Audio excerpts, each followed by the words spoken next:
I'm Benzie Johnson Jr., I'm enthusiastic about television, and look who's come crying back. BBC Three is finally returning as a TV channel after a disastrous 6 years as an online service. What's going on, and how did we get here? And what does it mean for both public service broadcasting for young audiences and the ambitious gambit of online-only television brands? I've got all the details. As someone who watched BBC Three while it was still a linear channel, and was a part of the fight to save it from its online demise, let me tell you, we all saw this coming. I've talked about BBC Three in 3 videos already, the first 2 exploring the closure, and the third looking at the state of the brand as it settled into online irrelevancy.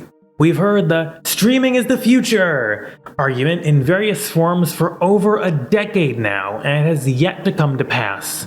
Online programming and its providers have just not proven strong enough among any demographic to outright replace the gravitas and presence of a linear television channel, and there's nothing to suggest it may ever do so. The move online was absurd, reactionary, and short-sighted, and the BBC has spent much of the last 6 years wanting to do anything but admit to that. To begin with, the move online faced much public opposition.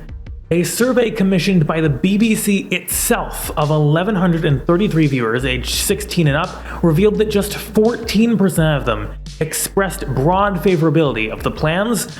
Only 29% of viewers would use the new online service at least once a month, compared to the 64% monthly reach the linear BBC Three had at the time, and that if they tuned into BBC Three and saw a message redirecting them towards BBC iPlayer, only 27% said they'd follow over, while 40% say they'd watch another channel.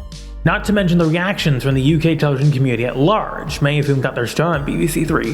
One media analyst called the closure a disaster disguised as a pioneering strategic initiative. Yet despite the clear indications that BBC Three moving online would become a disaster, BBC Director of Television Danny Cohen insisted in February 2015 the move would work.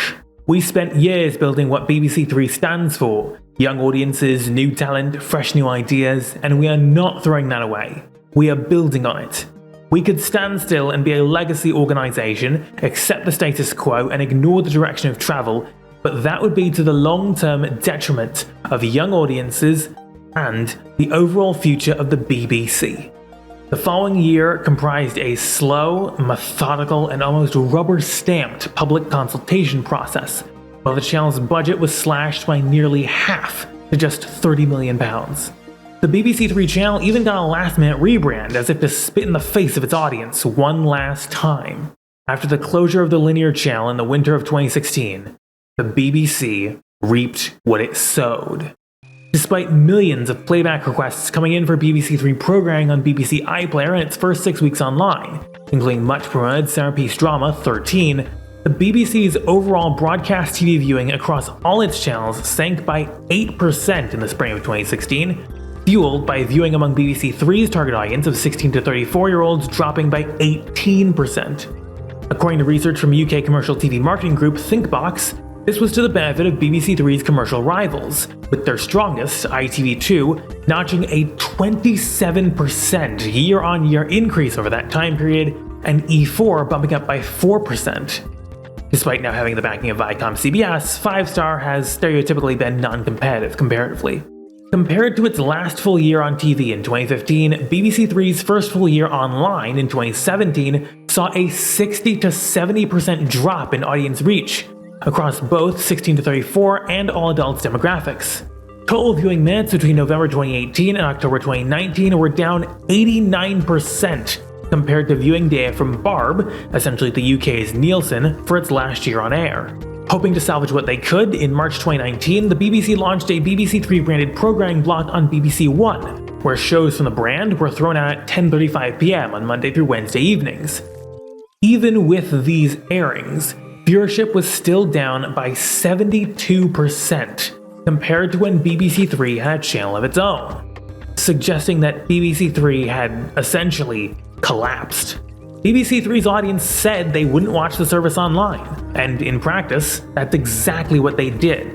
It's interesting and notable how much the up to 70% decline in audience reach lines up with the BBC's own pre-closure survey suggesting that only 29% of respondents would tune in online. The closure of the linear channel not only made BBC Three effectively irrelevant, but it also impacted the BBC as a whole. Ofcom, which assumed regulatory oversight of the BBC in 2017, warned in its 2019 annual report that the broadcaster risked creating a lost generation of viewers which would pose a threat to its future sustainability. According to the report, only 49% of 16 to 24-year-olds tuned into BBC TV channels in an average week. 16 to 34-year-olds spent only half as much time with the BBC as audiences overall, and that BBC Three had seen its reach cut in half compared to its last full year on air. Then outgoing Ofcom CEO Sharon White insisted, "The BBC must set out bolder plans to connect with younger viewers and listeners," as their efforts at the time simply weren't going far enough. Looking back in hindsight, the title of the last program BBC Three aired as a channel before it fully gave up its space on TV platforms, Murder in Successville, still feels both deeply ironic and hauntingly prophetic. BBC Three controller Damien Kavanagh promised the same award-winning programs freed from the constraints of linear TV. The BBC found out those programs would also be freed from the audiences of linear TV as well. While some of the online series, such as Fleabag and Normal People, garnered critical acclaim, they were little more than notable exceptions to the service's viewership woes. While rerunning long-form BBC Three programs was a stipulation in the approval for the move online, the launch of the specifically branded programming block in 2019 suggests that the BBC knew the service wasn't doing that well, with the scheduling, where after the BBC News at 10 in a low-rating part of the evening, also seeming like a desperate search for a quick fix. In May of 2020, the BBC finally all but admitted what supporters of BBC Three had known and warned about all along. Closing BBC Three as a linear television channel was a grave mistake. In their annual general plan for 2020 to 2021, the BBC revealed that they were considering the case for relaunching BBC Three as a linear channel, and doubling its budget to boot, with a spokesperson arguing, "We'd be wrong not to back a service that is doing better than anyone could have ever conceived." A 90% drop in comparative viewership and Ofcom warning you're shutting the audiences that will keep you relevant is apparently better than ever, but keep lying to yourselves, BBC. So if they actually do believe that's good news, I wonder how bad the BBC were expecting it to be. The BBC raised the specter that the budget increase for BBC Three, amid having to find ways to make cuts overall, might mean closing arts and culture channel BBC Four, but given they threatened that upon BBC Three's original closure, and between 3 and 4 only one of them has been chugging along relatively unscathed for the past 6 years, that comes off as a bit of an empty threat. Thankfully, young audiences' hopes that the BBC would make repentance for its transgressions were not misplaced, as the relaunch was made official in March 2021, subject to Ofcom's regulatory approval. That approval was granted in late November 2021, and the BBC set a course for a return date of February 1st, 2022, 2 weeks shy of the 6th anniversary of its initial funeral, and 8 days away from the 19th birthday of its original launch. I know what I'm doing on Tuesday afternoon, firing up NordVPN and connecting to one of their 5100 servers spanning 60 countries to stream geo-blocked content, and protect my data with their fast encrypted connections to boot. Right now, you can get a year's subscription to NordVPN for just $5 a month. Head to benchday.tk/VPN5 for all the details. That link is also going to be in the description. I may receive a commission if you purchase. The relaunched BBC Three will feature many of the channel's existing online productions, as well as some new content made with a return to TV in mind.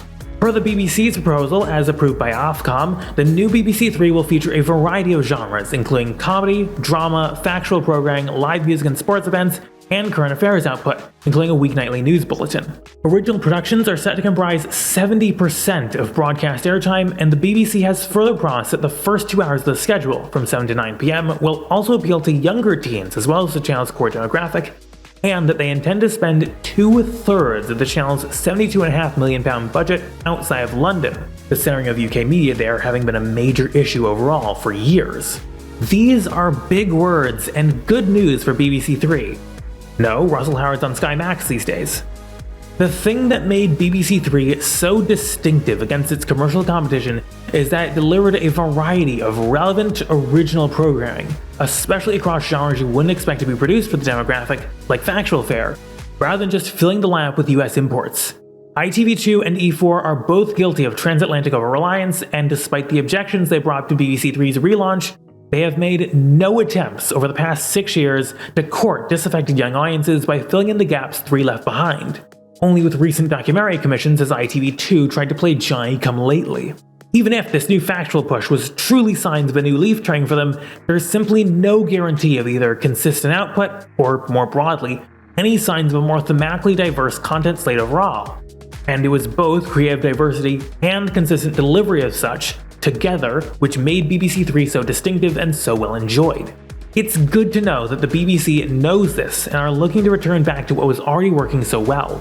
But we can't act like the last 6 years, or from the sounds of BBC Three promos airing on TV right now, anything before the last 6 years, didn't happen.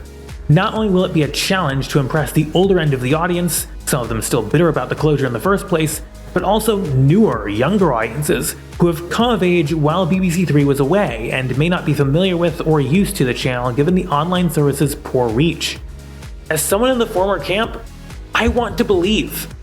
Even though the BBC Three coming back from the depths of the internet is very different than the one that went in, it's clear their heads are in the right place structurally, and ideally that translates in practice to show that they haven't lost the magic along the way. Hopefully before long, the channel can reprove itself and give a newer generation reason to fall in love with the channel I became so enamored with all those years ago, to the point of even fighting tooth and nail to stop its demise. Hopefully something we, or they, won't have to do again. As much as the UK finally gets its redemption, however, there are still those foreign tales with not so happy endings.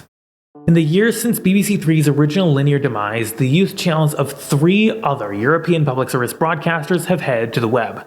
In Germany, 1 Plus and ZDF Kultur were replaced in October 2016, not long after BBC Three's demise, by Funk, a joint offering between public broadcasters ARD and ZDF, which essentially replaced their 2 full-time TV channels with a string of YouTube channels, as well as other social media handles, each dedicated to a particular series or format. While some hailed Funk as an innovative, cost-effective success, the whole project costs only 45 million euros a year, equivalent to $50.7 million US and change, or 37.7 million pounds at the time of writing, just a little more than what BBC Three got online and about half its new TV budget. It's also been criticized for ditching some of its more ambitious projects which have spoken to higher journalistic aims or underrepresented audiences, in favor of less distinctive and less challenging fare, and for opening up presenters to the full brunt of both the shifting algorithms of social media platforms and ruthless online criticism and harassment. Looking at the service now, much of the fare is of the variety you'd expect from what is essentially a bunch of YouTube channels, just bankrolled by 2 public service broadcasters.